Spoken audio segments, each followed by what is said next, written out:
Le goût d'entreprendre. Une émission proposée par Doris Pradal en partenariat avec la Caisse d'épargne, la Banque des entreprises et des professionnels de Midi-Pyrénées. Merci de nous rejoindre pour le goût d'entreprendre. Bonjour à tous. Parlez-moi de votre boulot. On s'intéresse aujourd'hui à l'orientation des lycéens et des étudiants. Job IRL est une plateforme collaborative qui permet d'échanger entre professionnels et étudiants. Sa responsable sur le Sud-Ouest, Agnès Montmerle, est avec nous pour en parler.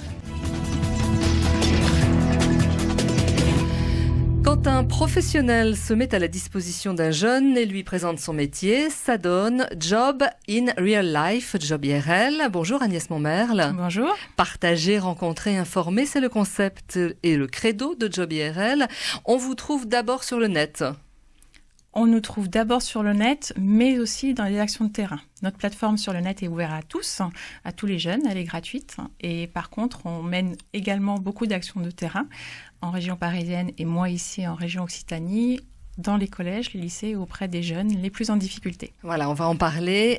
Qu'offrez-vous alors concrètement aux jeunes ? Vous êtes, on le disait, une plateforme collaborative d'échange entre jeunes qui cherchent une orientation et professionnels. C'est ça. Oui, on va même un peu plus loin. On permet aux collégiens, lycéens aussi d'échanger avec des étudiants avant de choisir leur formation, pour savoir concrètement ce qui se passe dans les écoles, ce qui se passe au sein des orientations, des formations. On voit qu'il y a près de 40% des étudiants qui se réorientent en fin de première année de faculté. Donc, c'est vraiment un enjeu de société très important. Et au-delà, effectivement, on permet et aux collégiens, lycéens et étudiants d'échanger concrètement sur le quotidien des entreprises, des professionnels pour savoir quel est le quotidien des métiers, concrètement ce qui s'y fait, les savoir-être, les savoir-faire, donner envie, donner du sens. Nous, c'est vraiment notre objectif, c'est créer du lien, créer de la rencontre pour donner du sens aux jeunes dans leurs études et pour savoir vers quoi ils vont en fait. Alors demain, je vais être orthophoniste, c'est-à-dire que je m'inscris sur votre plateforme, je précise mon choix et vous nous mettez en contact avec des professionnels. C'est ça. En fait, on est jeune, on a son mail à indiquer, son nom, son parcours scolaire un petit peu. L'inscription est totalement gratuite et on part à la recherche de notre communauté. Donc, on a effectivement des communautés par métier, donc on peut rechercher par secteur.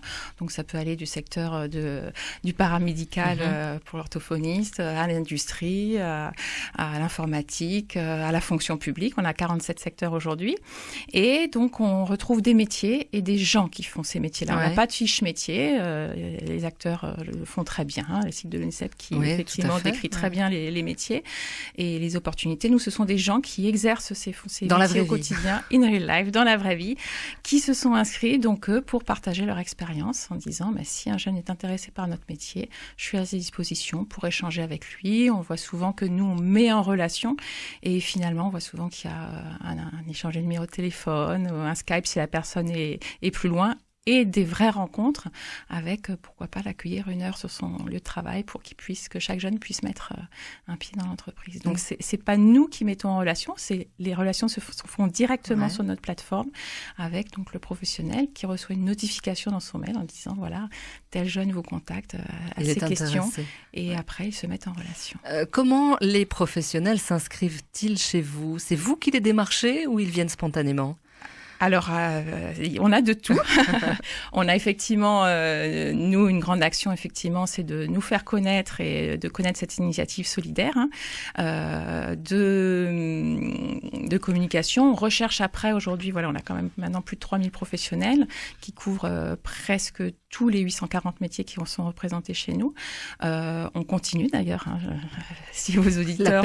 L'appel est lancé pour venir rejoindre notre initiative qui ne prend pas tant de temps que ça. En général, chaque professionnel est sollicité entre 1 fois et 5 fois par an, dépendamment de son métier. On mène des partenariats beaucoup aussi avec les entreprises, les fédérations, pour justement inviter les collaborateurs à parler de leur métier. On a aujourd'hui à peu près une centaine de partenaires qui sont là à double titre, même à triple titre, dans une cadre de responsabilité sociale des entreprises, parce qu'on est une association. Ouais, vous êtes une association, pas une entreprise. C'est ça, on est une association loi 1901, d'ailleurs reconnue au titre de nos actions éducatives et sociales, puisque on en parlera peut-être, mais on mène aussi de nombreuses actions de terrain au-delà de cette plateforme.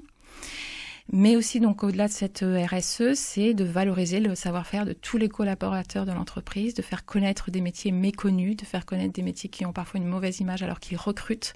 On a quand même 400 000 postes qui sont non pourvus chaque année, ce qui est fou quand on voit le taux de chômage chez les jeunes. Donc, l'idée, c'est de pouvoir rapprocher ces deux mondes et de pouvoir dire, via la rencontre, via l'envie, via la passion d'un métier, dire pourquoi pas moi.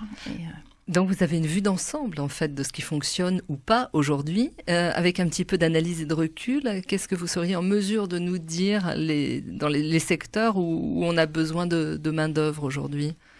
Alors évidemment, il y a des secteurs qui aujourd'hui recrutent. On le sait sur l'industrie, il y a des métiers de la maintenance technique, les métiers de chaudronnier qui sont aussi très recherchés. Notamment, là on est dans le sud-ouest, la chaudronnerie, on ne sait pas forcément ce que c'est, alors que c'est de la haute technicité sur des pièces faites sur mesure à la main. On a évidemment tout ce qui est numérique et informatique qui sont vraiment très pourvoyeurs d'emplois aujourd'hui. Les services à la personne qui se déploient de plus en plus, qui sont souvent aussi des métiers parfois peu connus, qui sont pris par défaut, alors que quand on voit certaines personnes qui veulent partir dans des études d'infirmières, ce sont des postes qui peuvent être vraiment très proches et au plus proche des gens. Les métiers de la banque aussi, qui sont la restauration, qui sont pourvoyeurs d'emploi. Est-ce que ça coûte cher pour un professionnel ? Est-ce qu'il y a un coût pour s'inscrire chez vous ? Ah non, absolument pas. Puisque déjà, le professionnel donne du temps. Ouais. Donc, l'inscription, effectivement, aussi bien des jeunes et des professionnels est totalement gratuite. Notre mode de fonctionnement, c'est les entreprises qui, justement, deviennent partenaires pour promouvoir leur métier, pour faire connaître leur métier. On est mécénable et on est habilité à recevoir la taxe d'apprentissage, ce qui permet à nos partenaires de soutenir nos actions, que ce soit pour faire connaître les métiers sur notre plateforme, mais aussi un certain nombre de nos partenaires soutiennent nos actions de terrain. D'accord. Auprès des jeunes les plus en difficulté, des quartiers sensibles, les missions locales, où on les accompagne en fait sur l'utilisation de cette plateforme et pour surtout créer le réseau. On sait que la notion de réseau aujourd'hui est un des forts facteurs d'inégalité des chances, en disant qu'il y a beaucoup de jeunes. Ça se commence souvent d'ailleurs au stage de troisième, où on fait le stage de troisième un petit peu par défaut, là où on peut le faire. Nous, tous nos professionnels à l'inscription sont invités à dire s'ils peuvent ou pas recevoir un stage de troisième, pour permettre à n'importe quel jeune de le faire là où il a envie, de lui donner un petit peu de rêve, et ça peut commencer très tôt. D'avoir une chance de mettre un pied dans l'entreprise. Voilà. Job IRL est né à Paris. Tout à fait. C'est une initiative donc citoyenne de Christelle Mélégénin, qui est la fondatrice de cette belle idée. Et donc moi, j'ai été inscrite personnellement je faisais du conseil en système d'information auprès des entreprises. Donc elle a mobiliser son réseau pour ceux qui voulaient s'engager à ses côtés. Et donc, je me suis inscrite dès la première heure. Et puis, voyant les choses se développer avec ces fameuses actions de terrain en région parisienne, je lui ai proposé donc de m'engager à ses côtés pour que les jeunes de notre territoire puissent également bénéficier. Donc, je me suis lancée dans cette aventure il y a maintenant 2 ans, avec 2 ans d'entrepreneuriat accompagné par différents acteurs locaux sur la mise en place de projets, notamment avec Toulouse Métropole et leur parcours pour les porteurs de projets de l'économie sociale et solidaire. Et puis, donc maintenant, ça y est, un peu plus stabilisé, avec aujourd'hui une équipe de 4 personnes sur Toulouse qui mène les actions. Vous considérez que vous avez de la chance de faire ça aujourd'hui ? Vous amenez quelque chose à la société ? Ah, tout à fait. Le sens que je trouve dans mon métier, c'est pour ça que j'ai aussi changé un petit peu de voie, pour trouver un peu plus de sens. Quand je vois en fait les jeunes, le retour des jeunes et des professionnels, parce que souvent on dit que c'est aussi vraiment à cet échange entre les uns, c'est pas que pour les jeunes.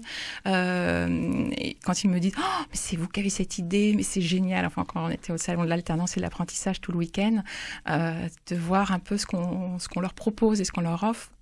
Souvent, quand je fais des interventions dans les collèges et lycées, quand je leur demande qu'est-ce qui les aiderait en fait pour choisir leur métier, qu'est-ce qui leur donnerait envie, ils disent de savoir ce qui se passe en fait, de pouvoir parler avec des professionnels. Et donc, quand on leur dit c'est possible très facilement, très simplement, tout au long de l'année, parce qu'il y a beaucoup d'initiatives, et tant mieux, qui sont de faire venir un professionnel dans un lycée, dans un collège. Oui, mais ça reste les forums métiers, tout à fait. Ça reste des initiatives quand même très ponctuelles.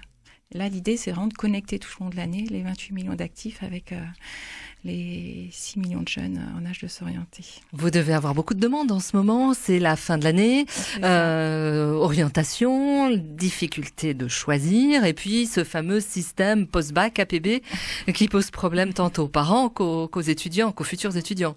C'est ça. Mais on n'a pas vraiment de période de pic, évidemment, l'été on en a moins, parce qu'on a en début d'année, on a les fameux stages de troisième, où là aussi on a une grande mobilisation. Tout au long de l'année, on a des échanges entre les plus jeunes, les étudiants et les professionnels. L'année dernière, on a eu plus de 5000 échanges qui ont fonctionné sur notre plateforme en 2016. Et effectivement, en phase d'APB, il y a beaucoup de questionnements sur mais qu'est-ce qu'on va faire après, concrètement ces formations, vers quoi ils nous emmènent. Et donc, on avait mis en place un forum avec des partenaires coaching pour que les jeunes puissent poser les questions très simplement pour avoir des réponses concrètes à leurs questions. Et entre nous, APB, c'est pas un peu compliqué? C'est pas une usine à gaz? C'est compliqué, ça c'est sûr. Je ne suis pas une spécialiste d'APB parce que nous ne sommes pas du tout conseillers en orientation et c'est pour tout le monde très compliqué de savoir quel bon choix mettre, quel ordre mettre. Oui, c'est sûr que c'est un stress pour les parents et pour les enfants. Donc c'est vraiment d'essayer, moi ce que je conseille à tous les jeunes, c'est de vraiment ne pas attendre APB les quelques mois avant ou de se poser la question, c'est plutôt vous vous renseignerez sur concrètement ce qui se passe dans la vie, ce qui vous fait envie et pas ce qu'on projette sur vous aussi. Donc c'est vraiment on travaille de plus en plus avec les collégiens pour les amener à se renseigner au plus tôt. Et ce que je leur dis, c'est allez pas voir forcément quelqu'un comme d'un métier qui vous intéresserait, mais ouvrez-vous en fait à autre chose, ouvrez-vous et pour un peu avoir les réponses au plus tôt. Si chaque année, chaque jeune pouvait rencontrer un ou deux professionnels, notre vision serait que l'orientation serait assez fortement changée. Et dès le collège. C'est les collèges, oui. Ouais, tout à fait. Merci Agnès, vous restez avec nous. À tout de suite.